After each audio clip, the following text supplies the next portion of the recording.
Em relação aos protestos de 2014 e de 2015, sem dúvida há uma diferença na cobertura dos grandes meios de comunicação. Os protestos de 2014, eles já vieram de um rescaldo, digamos assim, né, importante dos protestos de 2013, que tiveram uma diferença na cobertura da mídia do que costuma ser, mas que também tiveram depois consequências até para a própria narrativa dos atos, digamos assim, né? Mas os protestos de 2014, que vieram muito mais numa linha de crítica aos poderes constituídos, mas não da maneira como este de 2015, falando das remoções da Copa do Mundo, enfim, entre outras questões, tiveram menos destaque do que agora vem tendo os protestos de 2015. Mas mesmo os protestos de 2015 tem uma diferença entre de qual protesto estamos falando, né? Quando se trata dos protestos que a gente pode avaliar assim, que criticam o governo da perspectiva mais da direita, pedindo o impeachment da presidenta e focando na corrupção, mas muito mais nessa perspectiva aí, de uma parte mais conservadora, ele tende a ter uma cobertura maior nos meios de comunicação. Às vezes nos canais fechados, por exemplo, da Globo News, fica o dia inteiro mostrando nos diferentes estados brasileiros, sempre mostrando que é um programa interessante de domingo, né, para as famílias, inclusive. E quando uma reação, seja uma reação mais dos campos ligados ao governo, ou mesmo um campo mais amplo de esquerda, que faz a crítica ao governo, mas numa perspectiva diferente, enfim, se avisa que teve o ato, mas a cobertura é diferente, inclusive em termos de dedicação do espaço de programação para essas manifestações. E claro que há uma diferença muito grande de tratamento e de cobertura, não só em relação à violência policial, mas do protesto em si, né? Se o protesto aconteceu num lugar central ou se ele aconteceu já num lugar periférico, já há uma diferença de cobertura que privilegia, claro, o que acontece no centro. Agora, em termos de violência policial, que não precisa, no caso da periferia, a gente não precisa nem de um protesto para que ela aconteça, né? Ela é cotidiana e cotidianamente invisibilizada nos grandes meios de comunicação quando acontece na periferia. Sem dúvida que ganha muito mais destaque quando acontece no centro, até porque acaba atingindo pessoas que muitas vezes a grande mídia se interessa mais em mostrar que sofreram violência, estudantes universitários, pessoas de classe média, ou às vezes jornalistas que poderiam também ter acontecido na periferia, mas como cobrem mais o centro, a chance de acontecer no centro é até maior. O Intervozes, ele lançou uma pesquisa que chama Vozes Silenciadas, foi na verdade a segunda edição dessa pesquisa. A primeira analisou a CPI da Terra em relação ao MST, já há alguns anos atrás, como que foi a cobertura disso, né? Como que foi a cobertura dos grandes meios em relação ao movimento social como o MST. E nesse caso a gente avaliou como foi a cobertura da Folha de São Paulo, do Globo e do Estado de São Paulo, nos protestos de junho de 2013. A gente analisou os 19 primeiros dias até o dia 20 de junho, como foi a cobertura desses três jornais, que tem versão impressa e online, né?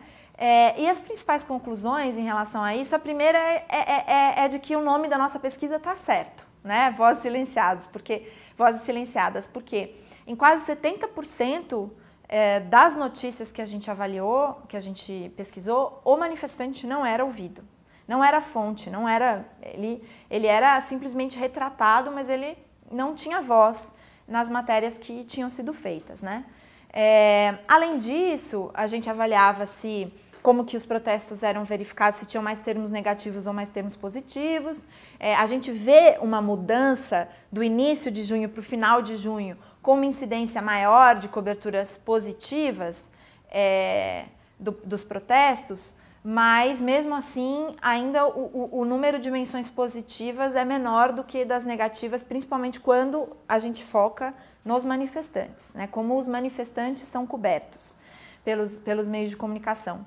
É interessante a gente verificou também algumas questões básicas do bom jornalismo, né? Então, se os manifestantes eram acusados de alguma coisa na matéria, se eles tinham a oportunidade de responder o princípio do contraditório, né, na própria matéria, e a gente verificou que acontecia o dobro dos casos. Então, o dobro dos casos, os manifestantes serem acusados de alguma coisa e não terem podido responder, aconteceu o dobro das vezes do que com a polícia ou com as autoridades em geral, né? Isso também acontecia das autoridades serem acusados de alguma coisa e não terem tido direito ao contraditório, mas na metade dos casos em relação aos manifestantes.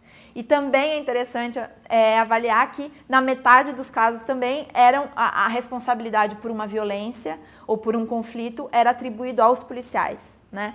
E no dobro dos casos era atribuído aos manifestantes. Pensando em porcentagem, em 36% dos casos eram os manifestantes, em 18% dos casos os policiais. Então, o que a gente avaliou, então, desses dados... outro dado interessante era que em quase 1/4% das matérias não se dizia qual era a reivindicação do protesto.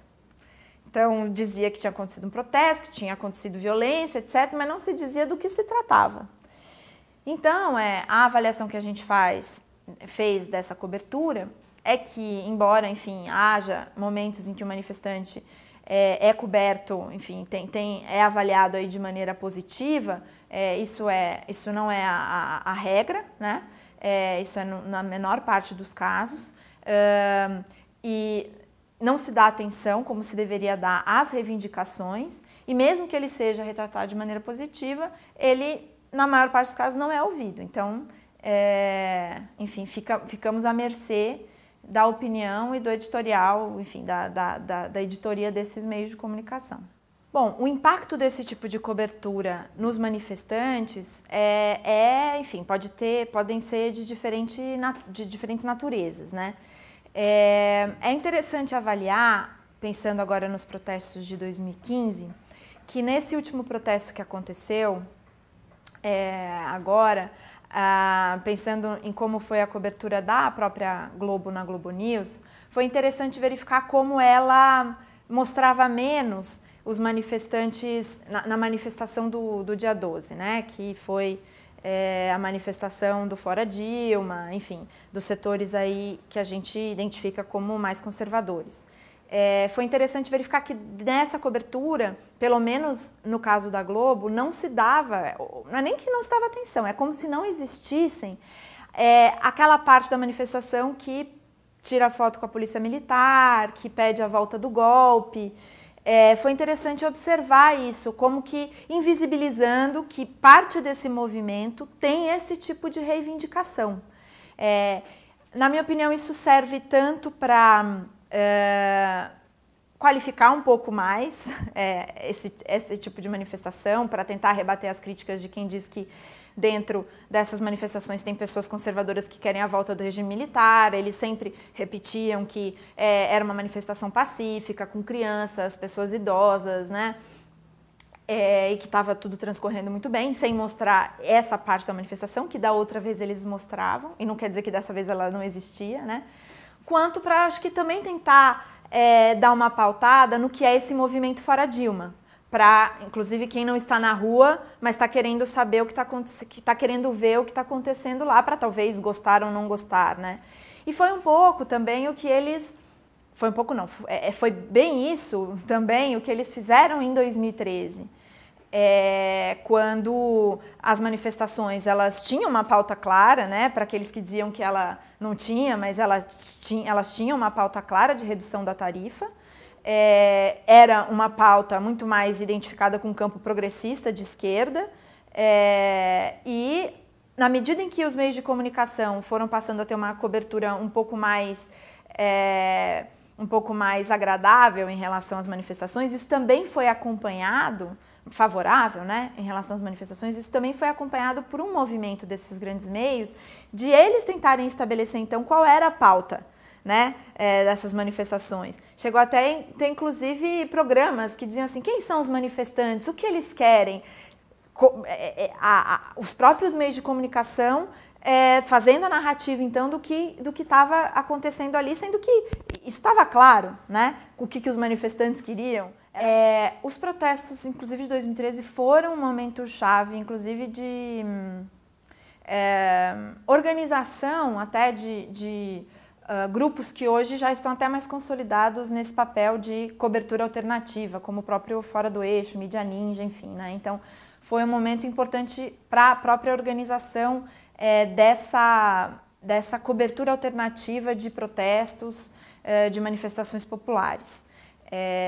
E hoje, inclusive, há desdobramentos disso que vem se organizando melhor em torno dessa tarefa de mostrar o que está acontecendo nas manifestações, nas que tem e nas que não tem interesse, né, dos grandes meios de comunicação, porque há professores em greve desde o começo do ano em manifestações, em mobilizações importantes que mal se vê, e essa cobertura alternativa procura mostrar isso mais do que a grande mídia se preocupe em dizer que isso existe, que esteja acontecendo. Agora, sem dúvida, ainda que haja esse esforço, que ele dê resultados, né, ainda é um resultado pequeno se comparado ao que é o arsenal dos grandes meios de comunicação de massa, né? Se a gente pudesse comparar, acho que a gente poderia dizer, por exemplo, que essa cobertura alternativa das manifestações poderia se constituir como um importante jornal impresso, por exemplo, né? Em termos de conseguir mexer um pouco na conjuntura e pautar alguma coisa, mas diante de um grande jornal impresso, num cenário em que tem outros tantos jornais impressos e grandes redes de rádio e televisão. Então, ele é um ator, mas é um ator que tem que enfrentar grandes gigantes aí, e ele sozinho, digamos assim, nesse enfrentamento, né? Então, ainda é esse cenário, e esse é o desafio. O desafio é conseguir se disseminar para fora das redes que já existem mais progressistas, porque isso na internet acontece muito, né? Muitas vezes esses conteúdos, eles também ficam presos no que a gente chama até de bolhas, enfim. Então a gente na internet acaba sempre recebendo conteúdos que têm relação com o que a gente já se interessa e o que a gente já gosta. Então a gente pode achar que algo está tendo uma grande repercussão, mas isso está tendo na nossa rede, não necessariamente na rede de quem não pensa como a gente, né? Isso é um desafio, principalmente quando a gente utiliza plataformas como Facebook, enfim, que tem muito essa lógica, né?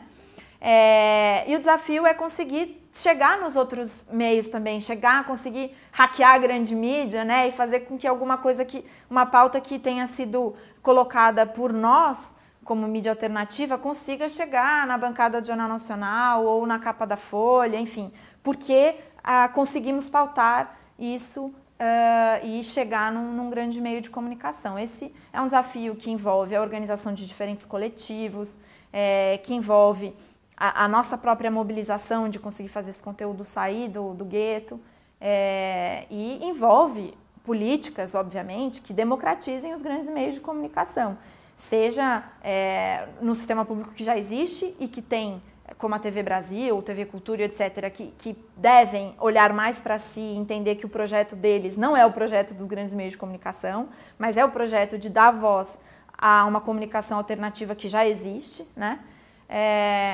Como outras formas, enfim, de estimular aí esses meios alternativos, como políticas públicas, como esse edital de mídia livre que foi fechado recentemente, mas que são coisas pequenas perto do grande problema que a gente tem.